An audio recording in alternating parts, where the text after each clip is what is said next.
For at studere effektivt er det vigtigt at læse rigtigt. Det er essentielt at vide, hvad du får ud af at læse en bestemt teksttype, og hvordan du skal læse dem. I denne video sætter vi spot på den akademiske artikel, men først lægger vi ud med forskellen på en lærebog og på den akademiske artikel. En lærebog samler viden inden for et emne og forklarer teorier, sætter dem i en praktisk sammenhæng.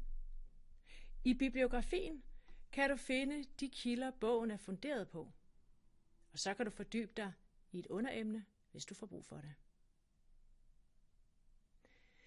En akademisk artikel er helt anderledes. En akademisk artikel formidler ny forskningsbaseret viden.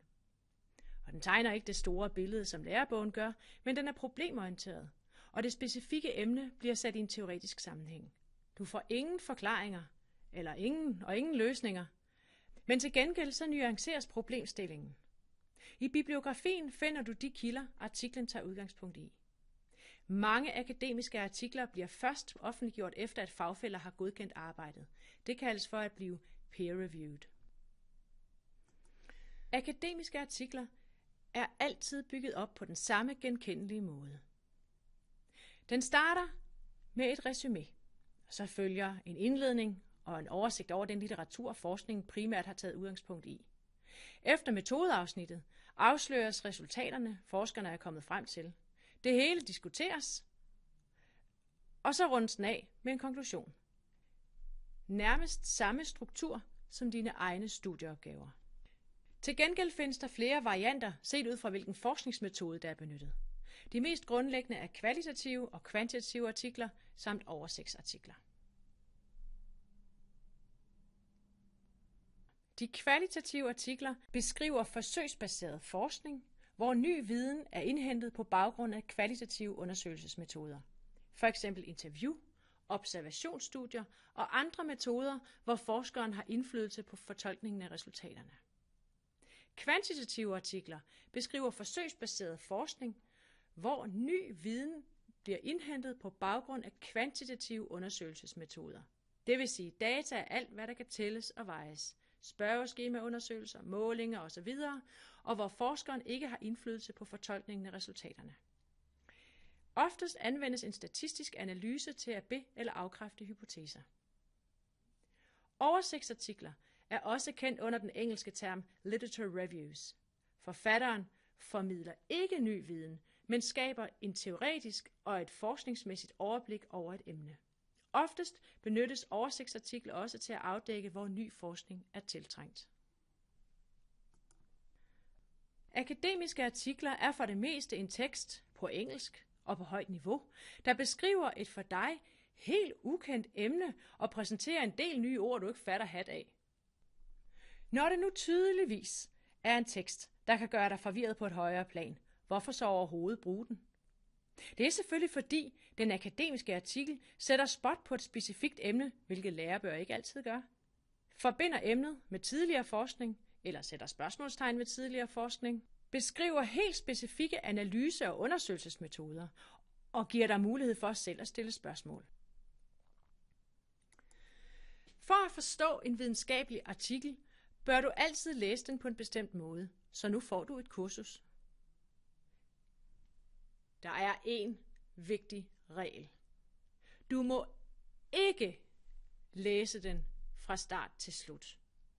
Men du skal i stedet for læse udvalgte afsnit i en bestemt rækkefølge. Hvis du har problemer med, at øjet løber, at du læser uden at tænke, jamen så brug en lineal i starten til at holde læsetempoet nede med. Hvis du skal læse artiklen, fordi du har fået den for, så kan du springe dette første afsnit over. Men det giver dig en grundlæggende forståelse for artiklens emne. Hvis det er en artikel, du måske kan bruge til et selvvalgt emne, så er det i denne arbejdsgang, at du kan vurdere, om artiklen er relevant eller ej. Afsæt et kvarter til runden her. Læg ud med at læse resuméet og konklusionen. Er artiklen ikke relevant, jamen så skal du ikke bruge mere krudt på den.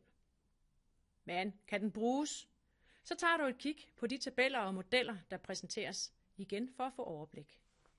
Og så afslutter du den første læserunde med egne ord at beskrive, hvad du har fået ud af den. Anden runde er den grundige gennemgang. Afsæt helt op til en time.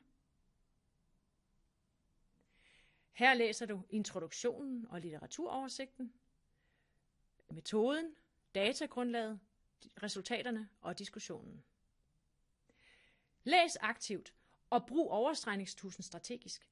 Streg vigtige overskrifter over. Ignorer ikke uforståeligheder, men slå ukendte ord op eller marker det, der forvirrer dig, så du får det taget med op i undervisningen. Du kan finde flere vigtige kilder eller forfattere i litteraturoversigten. Et godt værktøj, der giver overblik over lange, komplicerede artikler, er annoteringer. En annotering er en kode, der hurtigt viser dig, hvor de vigtige emner i artiklen er. Hvis du bare kører løs med en overstregningstus, mister du overblikket. Der er 7 elementer, du skal have styr på. Vi foreslår de her koder, men brug hvad der passer dig bedst. De fleste annoteringer giver vist sig selv, men husk, at antagelser og hypoteseteste hænger sammen, og at der skal være en test af hver antagelse. Vi har lavet et eksempel på en annoteret artikel.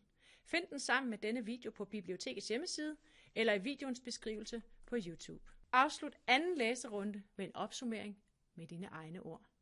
Har du læst artiklen, fordi du har fået den for til næste undervisningsgang? Ja, så kan du puste lettet op og stoppe her.